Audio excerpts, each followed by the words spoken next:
ദൈവ തിരുനാമത്തിന് മഹത്വമുണ്ടാകട്ടെ. ദൈവത്തിൻ്റെ അതിപരിശുദ്ധമായ നാമം ഇന്ന് എന്നേക്കും മഹത്വപ്പെടുമാറാകട്ടെ. മനോഹരമായൊരു പ്രഭാതം കൂടെ, ഒരു ദിവസം കൂടെ ദൈവം നമ്മുടെ ജീവിതത്തിൽ തന്നു. ഇന്നത്തെ നമ്മൾ ധ്യാനിക്കുന്ന സങ്കീർത്തനം എന്ന് പറയുന്നത് ഒരു പ്രഭാതത്തിലെ ഒരു ധ്യാനമാണ്. എന്ന് പറഞ്ഞാൽ ഒരു പ്രഭാത സമയത്ത് ദൈവത്തെ നോക്കിയിരിക്കുന്ന ഒരു ഭക്തൻ്റെ ഒരു പ്രാർത്ഥനയായിട്ട് നമുക്കവിടെ കാണാനായിട്ട് പറ്റും. 63-ാമത്തെ സങ്കീർത്തനം, ദാവീദിൻ്റെ ഒരു സങ്കീർത്തനം. യഹൂദ മരുഭൂമിയിലിരിക്കും കാലത്ത് ചമച്ചത്. ഇത് രാജാവായിരുന്നിട്ട് അവിടെ നിന്ന് അബീമേലെക്കിൻ്റെ മകനെ ഭയപ്പെട്ട് ഓടുന്നതായ ദാവീദ് മരുഭൂമിയിൽ ആയിരുന്ന സമയത്ത് ചമച്ചതായ ഒരു സങ്കീർത്തനമാണ്. ദൈവമേ, നീ എൻ്റെ ദൈവം, അധികാലത്തെ ഞാൻ നിന്നെ അന്വേഷിക്കും. വെള്ളമില്ലാതെ ഉണങ്ങി വരേണ്ട ദേശത്ത് എൻ്റെ ഉള്ളം നിനക്കായി ദാഹിക്കുന്നു, എൻ്റെ ദേഹം നിനക്കായി കാംക്ഷിക്കുന്നു. ശീതളമിയുടെ മനോഹരമായ കൊട്ടാര അനുഭവമൊന്നുമില്ലാതെ മരുഭൂമിയുടെ ആ പരുപരുത്ത അനുഭവത്തിൽ ഞാൻ പറയും, ഈ പക്ഷിക്കുഞ്ഞുങ്ങൾ ഇത് കഴുകൻ കൂട് വയ്ക്കുമ്പോൾ ആദ്യം അതിനകത്ത് കുഞ്ഞാടിൻ്റെ ഇത് രോമങ്ങൾ കൊണ്ടും അതുപോലെ പഞ്ഞി സമയമായിരിക്കും അത്. എന്നാൽ ഈ പക്ഷിക്കുഞ്ഞുങ്ങൾ പറക്കുമുറ്റാകുമ്പോഴത്തേക്കും ഇതിൻ്റെ ആ അടിയിലുള്ള പഞ്ഞിയും ഇലകളും എല്ലാം മെത്ത പോലുള്ള അനുഭവം മാറ്റിക്കളയുമെന്നാണ് പറയുന്നത്. ജീവിതത്തിലെ പരിപരുത്ത അനുഭവങ്ങൾ അപ്പോൾ ആ പക്ഷിക്കുഞ്ഞുങ്ങൾക്ക് അവിടെ തുടരാൻ ആഗ്രഹമില്ലാതെ പുറത്തേക്ക് വരാൻ ശ്രമിക്കുമെന്നാണ് പറയുന്നത്. അതുപോലെ ജീവിതത്തിലെ ചില പരിപരുത്ത അനുഭവങ്ങളാണ് അനേകർക്ക് ദൈവത്തിലേക്ക് തിരിയാനിടയായി തീർന്നിട്ടുള്ളത്. ഇവിടെ മരുഭൂമിയിൽ ദൈവത്തെ കണ്ടെത്തുന്ന ഭക്തൻ, മരുഭൂമിയിൽ ദൈവത്തോട് പ്രാർത്ഥിക്കുന്ന ഭക്തൻ, അനേക ജീവിതങ്ങളെ നമുക്ക് തിരുവഴുത്തിൽ കാണുവാനായിട്ട് സാധിക്കും. ഹാഗാർ മരുഭൂമിയിലാണ് ദൈവത്തെ കണ്ടെത്തുന്നത്. ഹാഗാർ മരുഭൂമിയിൽ വെച്ച് ഏലിയാ പ്രവാചകന് അപ്പവും വെള്ളവും ദൂതൻ വന്ന് കൊണ്ട് കൊടുക്കുന്നത് അത് ബെർശേബ മരുഭൂമിയിൽ, അവിടെ ഒരു മരുഭൂമിയിൽ ഉഴന്നു നടന്നപ്പോഴാണ്. അവിടെ മരുഭൂമിയിൽ ഉഴന്നു നടന്നപ്പോൾ അവൻ അവിടെ കിടന്ന് ഉറങ്ങുകയാണ്. ഉറങ്ങുമ്പോൾ ഒരു ദൈവത്തിൻ്റെ ദൂതൻ വന്ന് ഏലിയാവിനെ തട്ടി ഉണർത്തുന്നതാണ്. രാജാക്കന്മാർ 19-ാമത്തെ അധ്യായത്തിലേക്ക് നമുക്കിതുകൂടെ കാണാനായിട്ട് പറ്റും. മരുഭൂമിയിൽ ഒരു ദിവസത്തെ വഴി ചെന്ന് ചൂരച്ചെടിയുടെ തണലിൽ ഇരുന്ന് മരിക്കുവാൻ ആഗ്രഹിച്ച് പ്രാർത്ഥിക്കുന്ന ആ ചൂരച്ചെടിയുടെ തണലിൽ കിടന്നുറങ്ങുന്ന ഒരു ഏലിയാവ്. എന്നാൽ അവിടെ ദൈവത്തിൻ്റെ ദൂതൻ പ്രത്യക്ഷപ്പെടുകയാണ്.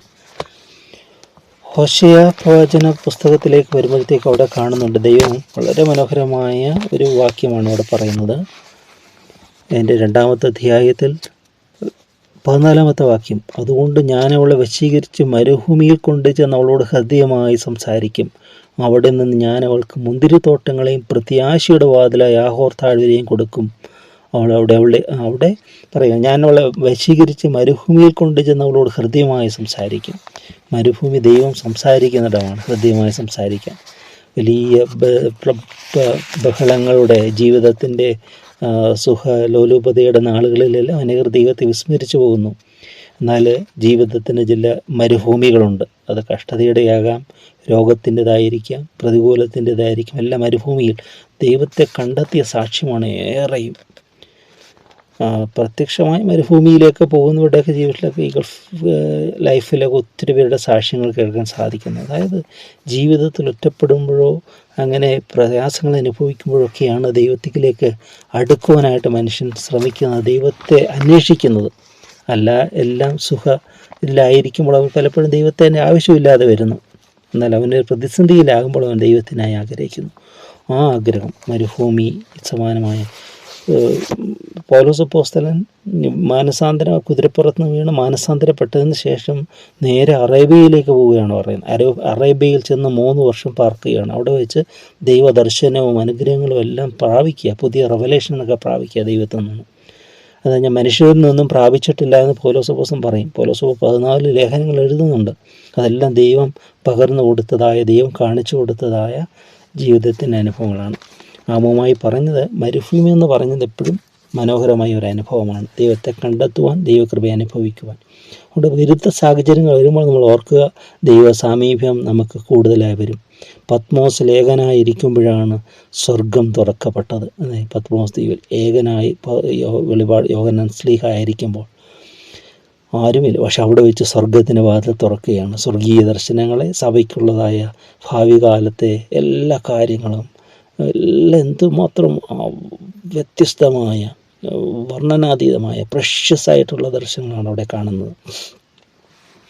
അതിലൂടെ സങ്കീർത്തനത്തെ പറയുകയാണ്, ദൈവമേ നീ എൻ്റെ ദൈവം, അധികാലത്ത് ഞാൻ നിന്നെ അന്വേഷിക്കും. വെള്ളമില്ലാതെ ഉണങ്ങി വരേണ്ട ദേശത്ത് എൻ്റെ ഉള്ളം നിനക്കായി ദാഹിക്കുന്നു. ഈ കാലത്തെ പ്രഭാത സമയം എന്ന് പറയുന്നത് ഒരു കാംനെസ് ഉണ്ട്, ഒരു ശാന്തതയുണ്ട്. അപ്പോൾ ജീവിതത്തിൻ്റെ ബഹളങ്ങളൊക്കെ ഉള്ളപ്പോൾ ഈ ഒരു ശാന്തതയിൽ നമുക്ക് ദൈവത്തോട്, ദൈവസന്നിധിയിൽ ഇരിക്കാൻ സാധിക്കുന്ന വളരെ അനുഗ്രഹമാണ്. ഫ്രഷ് എയർ, പല പല ബെനിഫിറ്റ്സ് ഉണ്ട് ഈ പ്രകൃതിയിൽ തന്നെ. അത് ഈ കാലത്തെ ഉള്ള സമയത്തിൻ്റെ ഒരു പ്രത്യേകതയുണ്ട്. എന്നാൽ ഇന്നത്തെ യുവതലമുറ ഇത് വിസ്മരിക്കുകയാണ്. അതുകൊണ്ട് എന്ത് പറ്റുന്നു, കുറേ നോളജ് കിട്ടുന്നു എന്നുള്ളതല്ലാതെ ജീവിതത്തിൽ കാതലായ ഒന്നും ഇവർ നേടുന്നില്ല. ജീവിതത്തെ ഫേസ് ചെയ്യാൻ പറ്റാതെ തകർന്നു പോവുക. എല്ലായിടത്തും തന്നെ ഒരു ഒന്നുമില്ലാതെ തകർന്നടിഞ്ഞ കുത്തഴിഞ്ഞ ജീവിതങ്ങളായിട്ട് മാറുകയല്ലേ. പണത്തിനും ആഡംബരത്തിനും ജഡീക സുഖങ്ങൾക്കും വേണ്ടി മാറിപ്പോകുന്നൊരു സമൂഹം നമുക്ക് എന്നും കാണുകയാണ്. നമ്മൾ എല്ലാറ്റിൽ കൂടെ കാണുകയും കേൾക്കുകയും ചെയ്യുകയാണ് തലമുറ. എന്താണ് പണത്തിന് വേണ്ടി ഓടുന്നവർ, അതിനു വേണ്ടി പലതും നഷ്ടപ്പെടുത്തുന്നവർ, അവസാനം ഒടുവിൽ ചെന്ന് അസമാധാനത്തിലാണ് ജീവിക്കുന്നത്, അസന്തുഷ്ടിയിലാണ് ജീവിക്കുന്നത്. നമ്മളൊക്കെ പുറമേ കാണുന്ന പളുവെളുപ്പുള്ള ജീവിതങ്ങൾ മനോഹരം ഇല്ല. അകത്തേക്ക് ചെല്ലുമ്പോൾ ഭയങ്കര ക്രൂരതകളാണ്, ഭയങ്കര നിരാശകളാണ്, ഭയങ്കര അസമാധാനമാണ്. വെറുതെ ചമഞ്ഞൊരുങ്ങുകയാണ്, ചമയുന്ന ജീവിതങ്ങൾ. എന്നാൽ യഥാർത്ഥ ജീവിതങ്ങൾ അല്ലാത്ത ഒരനുഭവം എല്ലാം ആർട്ടിഫിഷ്യലായിട്ടുള്ള ഇതാണ്. ആർട്ടിഫിഷ്യൽ ഇൻ്റലിജൻസിൻ്റെ കാലത്ത് നിന്നെല്ലാം ആർട്ടിഫിഷ്യലായിട്ട് മാറുകയാണ്. സ്നേഹവും എല്ലാം ആർട്ടിഫിഷ്യലാണ്. കുടുംബ ബന്ധങ്ങളില്ല, എല്ലാം ശിഥിലമാകുകയാണ്. ലിവിങ് ടുഗദർ, ഗെറ്റ് ടുഗദർ എല്ലാം വന്ന് എല്ലാ ദൈവിക ബന്ധങ്ങൾ, ദൈവിക ആശ്രയങ്ങളെല്ലാം നഷ്ടപ്പെടും. ഇതിൻ്റെ നടുവിൽ ഈ അന്ത്യകാലമാണ് നമ്മൾ ഓർത്തുകൊണ്ട് അതിൻ്റെ നടുവിൽ ബുദ്ധിയോടെ ജീവിക്കാൻ സാധിക്കും. അപ്പോൾ ഇവിടെ പറയാം, അധികാലത്ത് ഞാൻ നിന്നെ അന്വേഷിക്കും. കാലത്തെ എഴുന്നേറ്റ് നോക്കി എല്ലാം ശാന്തമാണ്. എന്നാൽ അതിനോട് ചേർന്നിരുന്ന് നോക്കിയേ കുറച്ച് കഴിയുമ്പോൾ പക്ഷികളൊക്കെ ഉള്ള സ്ഥലത്തിലാണെങ്കിൽ, ഫ്ലാറ്റുകളൊക്കെ നിറഞ്ഞ സ്ഥലത്ത് എങ്ങനെയായിരിക്കും എന്നറിയില്ല, എന്നാലും ഇങ്ങനെ പക്ഷികളൊക്കെ ഉണർന്നുണർന്ന് വരികയാണ്. പതിയെ പതിയെ എല്ലാം ഉണർന്ന് ആരോ പറയുന്ന കേട്ട് നമ്മൾ ഉണർന്ന് വരുമ്പോഴത്തേക്കും പക്ഷി അത് സമുദ്രം കടന്നിരിക്കുന്നു. അതിൻ്റെ ജോലിക്ക്, അതിൻ്റെ ഓരോ ദിവസത്തിൻ്റെ ദൗത്യത്തിനായി അത് ഉണരുകയാണ് എന്ന് പറഞ്ഞാൽ നമ്മുടെ ജീവിതത്തിലും ഏൽപ്പിച്ചിരിക്കുന്ന ദൗത്യത്തിനായി നമ്മൾ അതിരാവിലെ ഉണരണം. അതിന് ദൈവത്തോട് കൂടിയായിരിക്കുന്ന ഏറ്റവും മനോഹരമായ സമയമാണ് ഈ പ്രഭാതം എന്ന് പറയുന്നത്. എപ്പോഴും ദൈവം നമ്മൾ കൂടെയുണ്ട്, ശാന്തമായി കാത്തിരിക്കാനൊക്കെ. അതിൽ ദൈവത്തിൻ്റെ ആത്മാവ് നമ്മളതിനൊക്കെ നമ്മളെ നയിക്കട്ടെ എന്ന് പ്രാർത്ഥിക്കുകയാണ്. എൻ്റെ ഉള്ളം നിനക്കായി ദാഹിക്കുന്നു, എൻ്റെ ദേഹവും നിനക്കായി കാത്തിരിക്കും. അങ്ങനെ ഞാൻ നിൻ്റെ ബലവും നിൻ്റെ മഹത്വവും കാണേണ്ടതിന് ഞാൻ വിശുദ്ധ മന്ദിരത്തിൽ നിന്ന് നോക്കിയിരിക്കുന്നു. ദൈവത്തിൻ്റെ ബലം, ദൈവത്തിൻ്റെ മഹത്വം അത് കാണണം.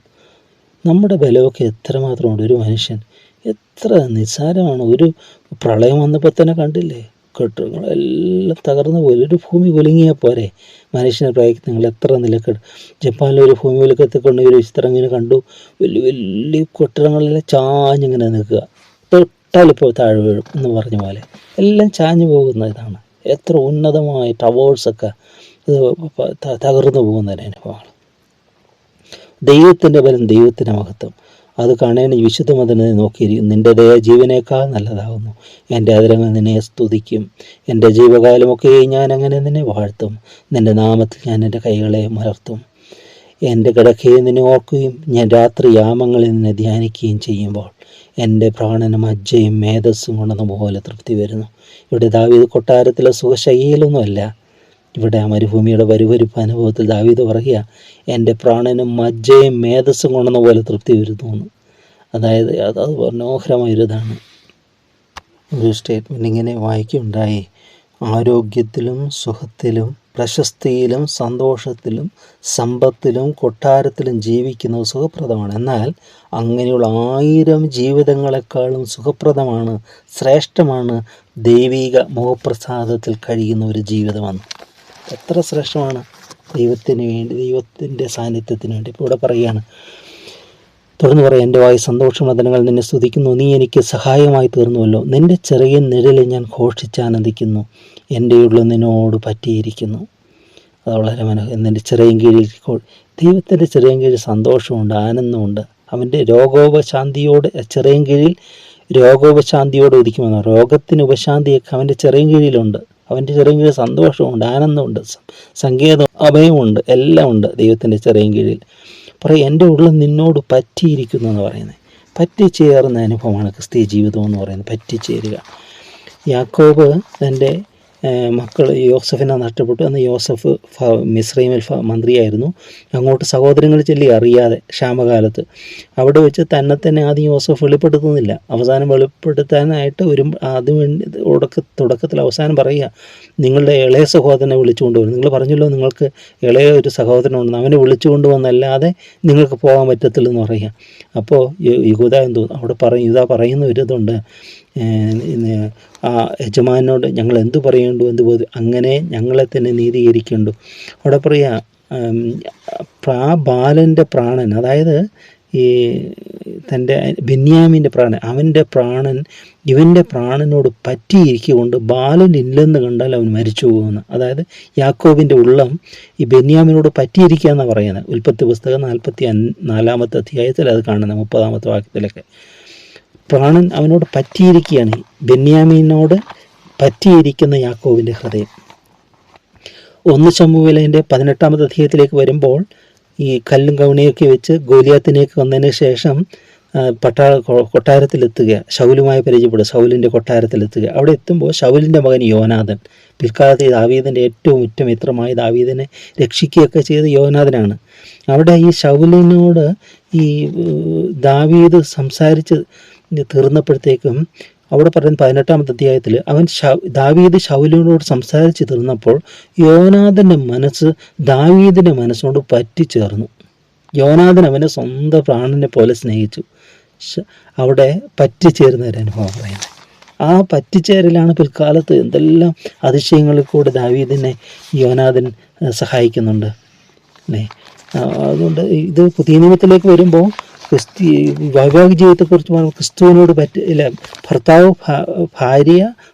ഭർത്താവിന് പറ്റിച്ചേരുക, അവർ ഒരു ദേഹമാണ്, അതൊരു മിസ്റ്ററിയാണെന്ന് പറയുന്നത്. എന്ന് പറഞ്ഞ പോലെ തന്നെയാണ് ക്രിസ്തീയ ജീവിതം. ദൈവത്തോട് പറ്റിച്ചേർന്നിട്ടുള്ള വൈവാഹിക ജീവിതങ്ങൾ അതൊരിക്കലും തകരുകയില്ല. അതാണ് ഊഷ്മളമായ ജീവിതം എന്ന് പറയുന്നത്. ഇനി 1 കൊരിന്ത്യർ അതിൻ്റെ 6 അധ്യായത്തിലേക്ക് വരുമ്പോൾ 17 പറയുന്നുണ്ട്, കർത്താവിനോട് പറ്റിച്ചേരുന്നവനോ അവനുമായി ഏകാത്മാവാകുന്നു. കർത്താവിനോട് പറ്റിച്ചേരുക, അങ്ങനെ പറ്റിച്ചേർന്നിരിക്കുന്ന ഒരു ഹൃദയം, വിട്ടുപിരിയാൻ പറ്റാത്തൊരു ബന്ധം.